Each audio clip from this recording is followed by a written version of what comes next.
예, 오늘 베드로전서 3장 17절 말씀부터 좀 보도록 하겠습니다. 다시 같이 인사하겠습니다. 점심 맛있게 드셨습니까? 점심 맛있게 드셨습니까? 예. 오후에도 뵈니까 참 좋습니다. 예, 감사합니다.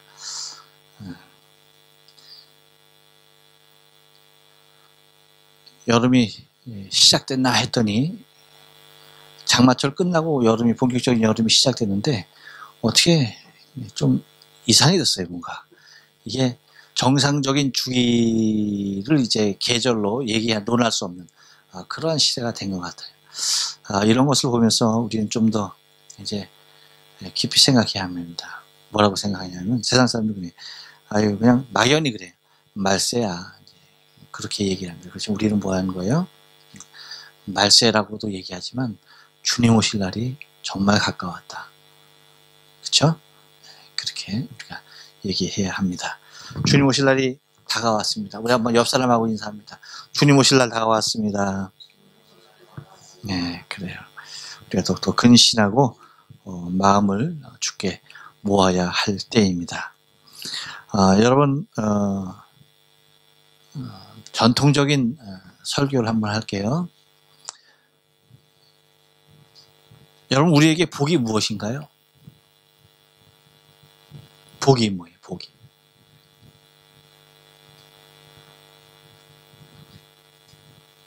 은나. 복이 뭐야? 응? 복이 뭐야? 뭐가 복이야? 응? 네, 우리 이건사님 복이 뭐라고요? 하나님 믿고 사는 거. 그래요. 김소윤 아주 저 뒤에 처박혀서 아주 그냥 저것이 고개 그렇게 숙이고 있어 모를 줄 알고 다 보여. 복이 뭐야?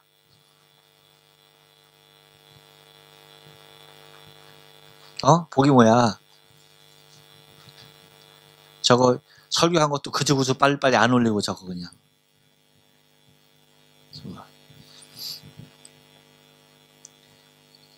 예지야, 복이 뭐야?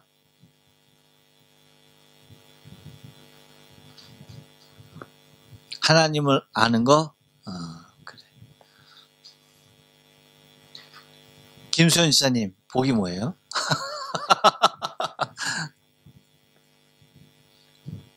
영생을 하는 거. 이거 이렇게 나가면은 우리 그 동력연합장로교회 그 신앙의 노선과 신앙의 그 수준을 온천에다 공표하는 격인데, 그래요. 다이스케.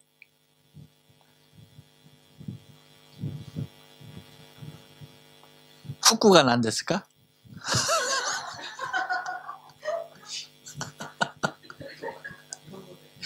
그렇지. 어디 온 거대? 후쿠.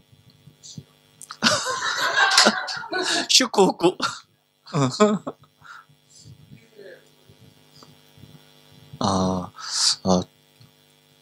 그래요. 내가 조금 바꿔서 얘기하겠죠. 주일날 예배 드릴 수 있는 게 복이다. 근데 다이스케는 그러면 이게 그 복이면은 한 분만 받는 거네? 반만, 그치? 반만 복을 받는 거네? 오전에 어디 갔었어? 하나님 옆에 있어. 하나님 옆에 있다 왔어? 이거 잘했네. 하나님 잘 계시든?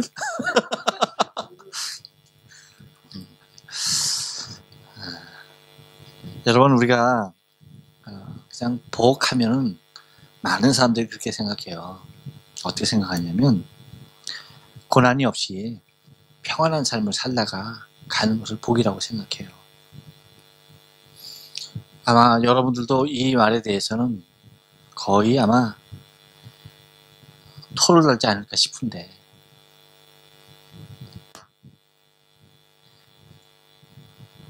하나님은 그 자녀들에게 진정한 복을 주시길 원하셔요.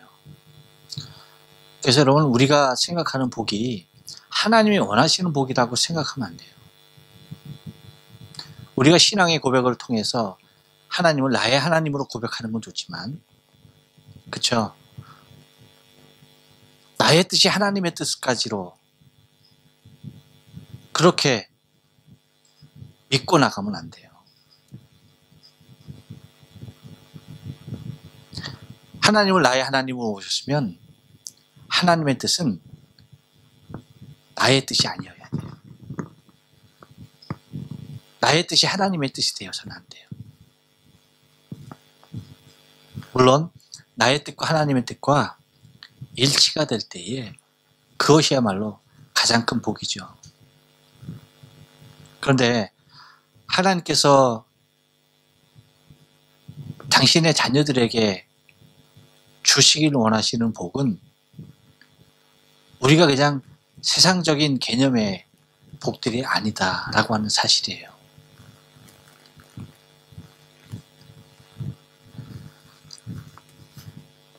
예수님도 그러셨고요. 12제자의 삶도 가만히 보면 어떤 삶을 사셨냐면 이 땅에서는요. 복음으로 인하여서 어려움을 당하는 삶이었어요. 소수의 무리, 하나님을 아버지로 모시고 예수 그리스도를 주로 시인하는 아주 극소수의 무리, 인류 전체를 비교해보면 아주 정말로 극소수의 무리들에게만 환영됐을 뿐 대다수의 사람들에게는 하나님의 자녀라고 하는 그 이름으로 예수 그리스도를 믿는다라고 하는 그 신앙 하나만으로 얼마나 많은 핍박을 받았는지 몰라요. 물론 여러분, 그 당시에는 복음의 핍박의 시대였어요. 지금은 복음 때문에 그렇게 핍박을 받는 경우는 아주 극히 정말 미전도 종족들, 그리고 특별히 이슬람권 내지는 특별한 공산권에서야 지금도 초대교회와 같은 그러한 여러 가지 어려움과 핍박이 있습니다. 그렇지만 여러분, 우리가 지금 현재 있는 일본이나 대한민국에서는요, 그런 핍박이 사실은 없어요. 그런데 오늘 베드로 사도의 말을 빌리면은 믿음의 사람들은, 신앙의 사람들은 어떠한 모습으로든지 고난을 받게 되어 있다는 거예요. 그래서 17절 말씀에서 그렇게 얘기하는 것이 선악을 행함으로 고난을 받는 것이 하나님의 뜻일진데 라고 해요. 그러니까 악을 행하여도 고난이 오죠. 그렇죠? 근데 악을 행하지 아니하고 선을 행함에도 불구하고 고난이 온다는 거예요. 그러니까 악을 행하든 선을 행하든 고난은 오는데, 그러면 우리가 어느 쪽의 고난을 우리가 사모해야 할 것이냐라고 할 때에 베드로는 그렇게 얘기하는 거예요. 선을 행함으로 받는 고난이 하나님의 뜻이다 라고 그렇게 말을 합니다. 여러분 어떻게 생각하는지 모르겠어요. 여러분들은 어떻게 생각하는지 모르지만 저는 그렇게 생각해요. 적어도 우리 믿음의 사람들은 복음을 위하여서 수고하는 자들에게 고난은 다 찾아가는 거예요. 그렇죠? 여러분, 복음을 위하여 고난받는 사람들에게 필수적으로 와 닿는 것이 뭐냐면 고난이에요.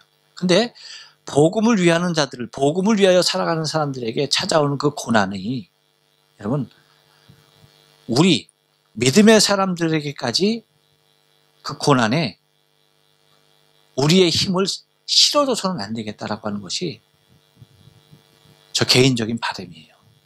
뭐냐면 여러분들도 굉장히 그 인상을 찌푸리고 안 좋은 부정적인 개념의 것으로 받아들일 수가 있을 거예요. 이제 한국에서는 이제 더욱 더 그렇죠. 뭐 일본에서야 아직 예수 그리스도에 대하여서 모르는 사람들이 많으니까 회개를 외치면서 복음을 전하는 그런 노방전도의 모습이 굉장히 귀한 모습으로 보여요. 근데 여러분 한국에서는 어떻습니까? 한국에서 예수 믿으라고 그리고 천국 가라고 길거리에서 복음 전하는 사람들이 사실상은 그 사람들이 굉장히 욕을 먹어요. 우리가 성경에 베드로의 말을 빚으면 고난이라고 표현하죠. 고난. 많은 고난을 받아요. 복음을 위해서 고난을 받아요. 근데 여러분 그 고난이 누구로부터 오는 고난이냐? 어디로부터 오는 고난이냐? 라고 할 때 여러분 초대교회는요. 예수의 복음을 전함으로 받는 고난은 이방인들로부터 받은 고난이었어요. 복음을 접하지 못한 다른 우상을 섬기고 있는 그들이 예수 전하니까 돌로 쳤던 거예요. 근데 지금 이 시대에 와서 복음을 전하는 사람들이 고난을 받는 것이 여러분 이방인들 믿지 아니하는 불신자를 통하여서 받는 고난입니까? 물론 있을 수 있어요. 왜 예수에게만 구원이 있냐라고 하면서 노골적으로 박해하는 사람도 있을 거예요. 근데 여러분 대부분의 사람들이 인상을 찌푸리면서 가는 사람들은요 그들이 아니에요. 예수 믿고 있는 기존 신자들이에요. 그들이 다 얼굴이 구겨져요. 왜 저렇게 복음을 전하고 왜 저렇게 예수 전하고 왜 저렇게 전도하느냐 왜 저 방법밖에 없느냐라고 하면서 그렇게 신랄한 비난과 더불어서 핍박을 해요. 여러분 그래야 안 그래요? 그렇습니다. 여러분 얼마나 심한지 몰라요.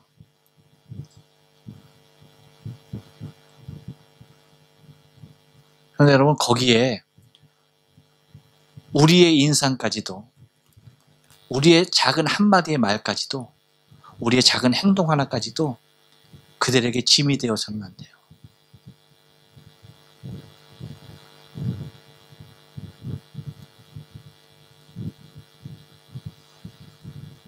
여러분 한번 이렇게 생각해 봅시다. 요즘 안티 기독교가 많죠. 그 안티들이 기독교를 모함하고 기독교를 욕하기 위해서 이거 뭐라고 그러죠? 이거? 어깨띠. 어깨띠 하고 그다음에 조끼 입고 거기다 십자가 그리고 예수 천국 하고서 그러면서 예수 천국 예수 믿고 구원받았어요. 예수 안 믿으면 지옥 갑니다라고 외치겠어요? 어떤 안티, 아주 최악의 안티라도 그 짓거리를 하겠어요? 안 하겠어요? 그 짓거리 하면서 안티 기독교 역할을 하는 사람은 없을 거란 얘기예요.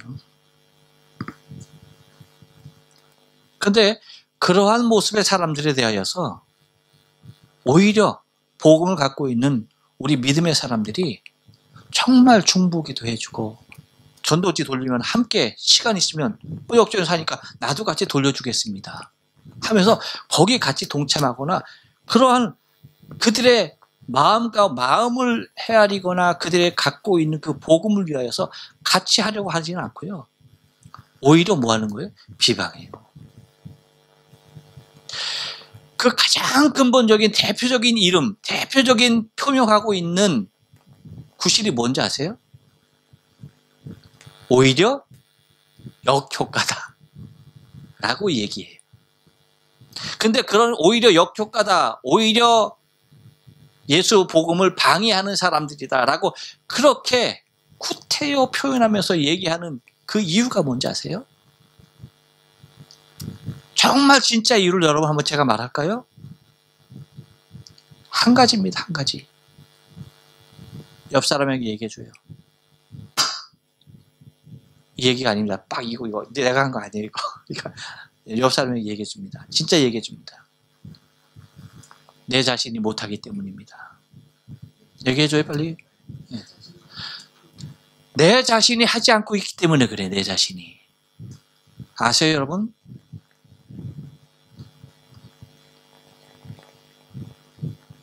우리 믿음의 사람들에게 아주 못된 근성이 하나 있는데, 그것은 여러분 교회 안에서 문제가 되고 있는 모든 것들의 이 뿌리가 되고 있어요. 가장 큰 문제가 뭐냐면, 내가 안 하면은 남도 안 해야 돼. 무슨 얘기인지 아십니까? 내가 못하면 너도 못해야 된다는 얘기야. 내가 못하는데 네가 해? 내가 안 하는데 네가 하려고? 얼마나, 이거는 세상에서도 찾을 수 없는 아주 못된 그 근성들이 자리하고 있어요. 내가 못하고 누군가가 하면 오히려 독려해주고, 내가 못하는데 당신이 하시는군요. 내가 해야 할 일을 당신이 하니까 너무나 고맙습니다. 이 더운 날 그렇게 외치고 있으면 그 자판기 하나 동전 넣고 시원한 음료라도 하나 주면서 마시면서 쉬어가면서 하십시오. 하지는 못할 망정 어떻게 합니까? 저 사람들이 다 그냥 물 흐리고 있다고, 쓸데없는 정말 말도 안 되는 말로서 자기 스스로를 위로해야 하는, 이런 얼마나 비참한 일이죠. 얼마나 비참한 일. 최소한 여러분 그러지는 말아야 돼. 그러진 말아야 돼. 그 사람들이 복음을 전함으로 맞는 그 고난에 내가 그 고난을 더 크게 하는 그 엄청난 죄를 여러분 우리 스스로가 짓지 말아야 돼요.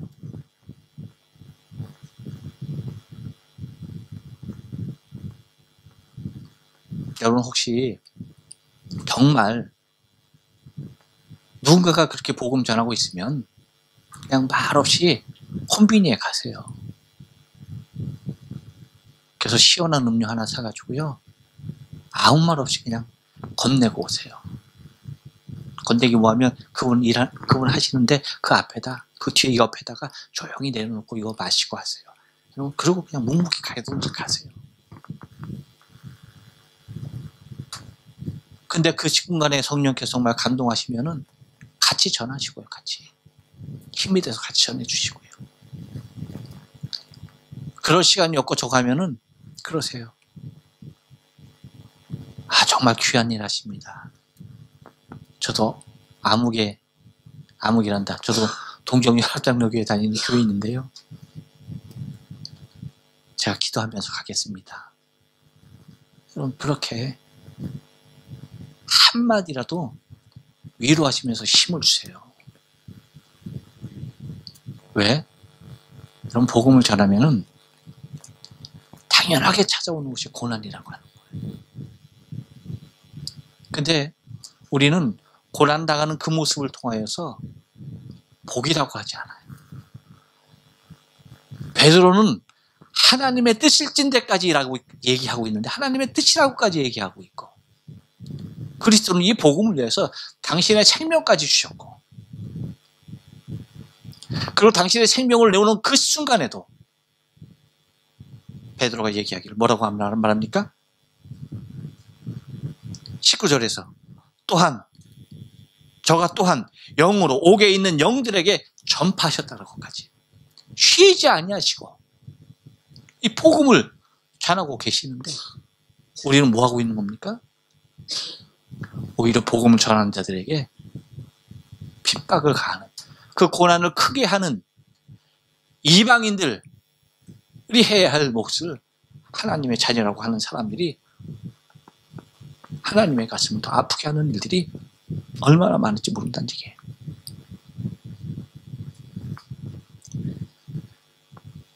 그러면서 우리가 알다시피 20절에서 그렇게 얘기하면 그들은 전에 노아의 방주의 날 예배한 동안 하나님의 오래 참고 기다리실 때에 순종치 아니하던 자라 방주에서 물로 말미암아 구원을 얻은 자가 8명뿐이다라고 하면서 하나님께서 뭐예요? 주님께서 안타까운 심정으로 옥에 있는 그들에게 전파하셨다라고. 그렇게 얘기하고 있어요.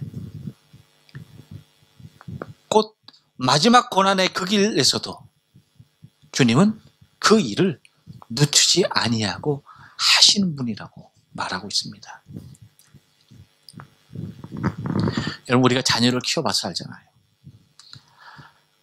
자녀가 고통 가운데 힘들어하는 것만큼 부모로서 보기 힘들고 견디기 어려운 건 없어요. 그것이 부모에게 가장 큰 아픔입니다. 무엇이? 자녀의 아픔이. 자녀의 고난이 부모의 가장 큰 고난이에요. 그런데 독생자 예수 그리스도께서 아들 대신, 하나님의 아들 대신 그리스도 예수께서 이 세상에 오셔서 그 하나님의 복음을 통하여서 고난받으시는 그 모습을 하나님이 보고 계시는 거예요.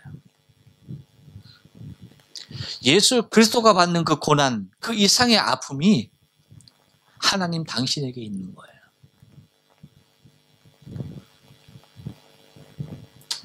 여러분, 그래서 우리의 삶을 통하여서 우리가 복음을 위하여서 주의 고난의 단열 가운데 동참할 수 있다는 것은요, 아까 제가 물어봤죠. 무엇이 복이냐고. 그게 복이에요. 복음을 통하여서 그리스도가 받는 그 고난 가운데 내가 그 복음을 통하여서 그 고난 가운데 들어가는 그것이야말로 얼마나 큰 고통인지 몰라요. 오늘 점심을 먹고 우리 야마구치상이 태어나서 난생 처음 교회 와서 하나님께 예배했어요. 자기가 그래, 처음 와서 예배했다고. 그런데 우리 장로님이 붙잡고 1시간 이상을 얘기했어요. 신앙에 대해서, 기도의 방법에 대해서, 또 어떻게 여호와 증인에 대해서는 어떻게 또 이렇게 어서 들었더라고요. 그래서 그 가족이 그 어려움 당할 때고 다행이지 하면서 고마운 대시네 얘기하더라고요. 이제 거기에 대한 이제 그 차이점에 대해서 얘기해주고. 여러분, 감사한 일이죠, 감사한 일. 그렇게 우리의 삶을 통하여서 누군가에게 이 복음이 전해진다는 사실이 여러분 뭐예요? 우리가 받아 누릴 수 있는, 우리를 통하여 그 일이 진행된다는 사실이 우리가 받아 누릴 수 있는 최상의 복이라는 사실을 잊지 말아야 돼요.